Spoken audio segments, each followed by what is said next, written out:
After Rockstar gave us an amazing update about Trailer 3 on November 4th, we are finally back onto the regular scheduled programming, which involves high doses of copium and the fear of the game being delayed again. No! God, please, no! Now in today's video though, we won't be talking about any of those, as we'll focus on discussing if GTA 6 should be more like RDR2. Now, before we get into the topic of this video, please make sure to hit that like button and of course subscribe for a chance to win an RTX 7090 card once this channel reaches 10 million, which at this point will be basically never.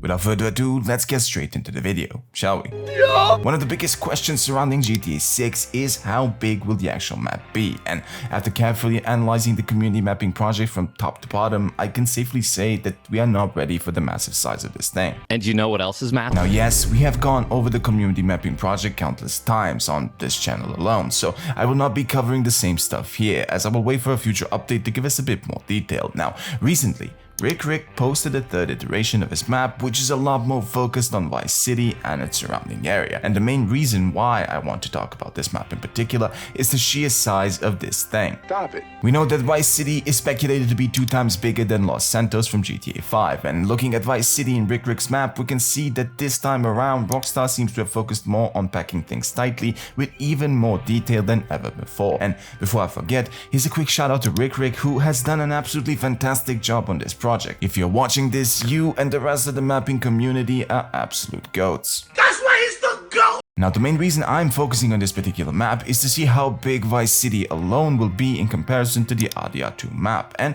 to answer the question that has been on a lot of people's minds ever since RDR2 came out. Should GTA 6 be more like RDR2? Should it be a slow burn that takes us from one location to another, all while giving us memorable missions along the way? Or should it be more in tune with what GTA 5 was, a fast-paced parody with some philosophical questions underneath all the chaos that we go through? Well, if you ask me, the answer is yes for all of the above, and the reason for that is that we haven't had a GTA game that did this yet. Yes, we had San Andreas kind of come close, but GTA 4 ended up being a slow-burning depression simulator, while GTA 5 was a more lighthearted game that you really couldn't take seriously, not after this at least. And the rest, well, not a single one had the depth of those three, which is why RDR2, despite having a few vocal haters, is one of the best games ever made. RDR2 managed to combine comedy, seriousness, drama, all while being a deep dive into human nature and in a way a tremendous character study that's been unrivaled to this day, 7 years later. Goddamn right. Now, if we compare this map to RDR2 and GTA 5, we can see that Vice City alone will be bigger than the entire area of Los Santos and will be basically on par with the entire state of New Austin, which itself is absolutely massive. And yes, I know that the urban area of Vice City might not actually be that large, but with all of the surrounding areas, I believe that it will be absolutely huge. Stop it.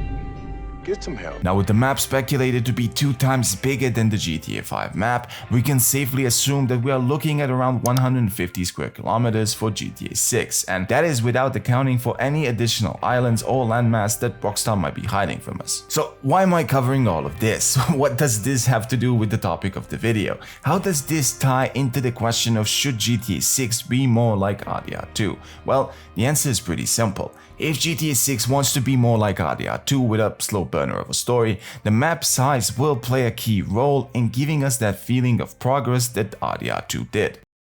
Let's say, for instance, you start off as Jason Lucia robbing a store, and Lucia gets caught ending up in prison. You end up playing as Jason on one hand in the keys, slowly progressing towards the day that she's released, all while you can switch to her and complete a few missions inside of prison. And after she gets released, you travel from the keys to Vice City, across the Everglades and into Port Gellhorn, and finally finishing up on top of the map somewhere in Yorktown or in Bohemia, if that even ends up being a real place. Where the hell is Bohemia? Now, if the map itself is too big, realism will become a true issue. The reason why RDR2 worked so well is because you could roleplay as a cowboy and go about your daily life in a way that you wanted. You could go hunting, fishing, robbing, and mindlessly roaming about while enjoying the scenery. All of this worked because the game slowed itself down purposefully, so you had the time to enjoy every single detail that it had to offer. Everything, down to the last minute details. For GTA 6 to successfully pull this off though, you can't overwhelm the average player with realism that he will get bored of after the first 3 hours. One thing like that would be forcing the player to fill up his gas tank, for instance.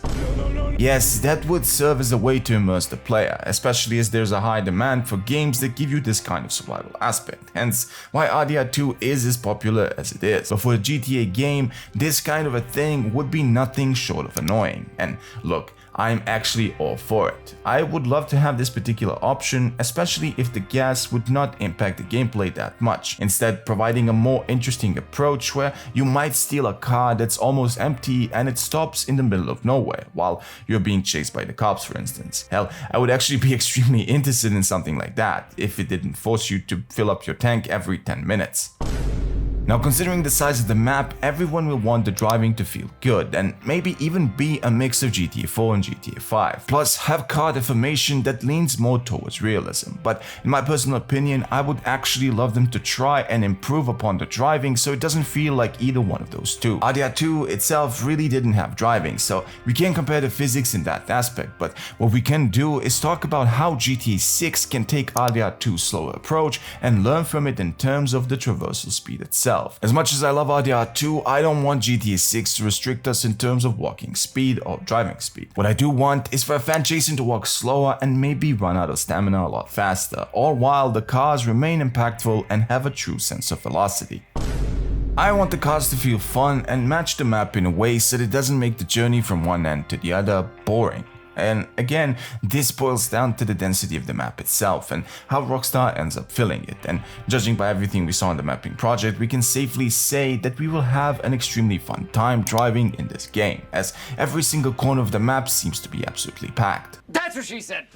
Now, the leaks a while back have confirmed that we will receive a few things from RDR2. Those mechanics include possible horseback riding, hunting, fishing, gun carrying, as well as our car basically being our personal horse, where we end up storing things like food, weapons, and other items. We also had mentions of a weight and hair system, which I most certainly hope to see again, as having Arthur look like a mountain man was one of my favorite things to do in RDR2. Hell, imagine being able to make Jason grow out long hair and make Lucia turn into a female version of Fat CJ. Rather do a drive-through than a drive-by. Now, big thing about RDR2 is its masterpiece storytelling, and no matter how you put it, I highly doubt that GTA 6 will be able to top it. Now, that doesn't necessarily mean that GTA 6 will have a bad story. On the contrary, I think that GTA 6 will probably have one of the best stories for a GTA game till date, but what it needs is to focus on being memorable in the small things like the dialogue and side content. This way, we get the compelling character studies that we always got from Rockstar mixed with the deep philosophical questions about life in a materialistic society, leaving us with a game that not only feels big, but has true depth that places it on top of the gaming food chain. Now, no matter what you think, GTA 6 should be more like RDR2.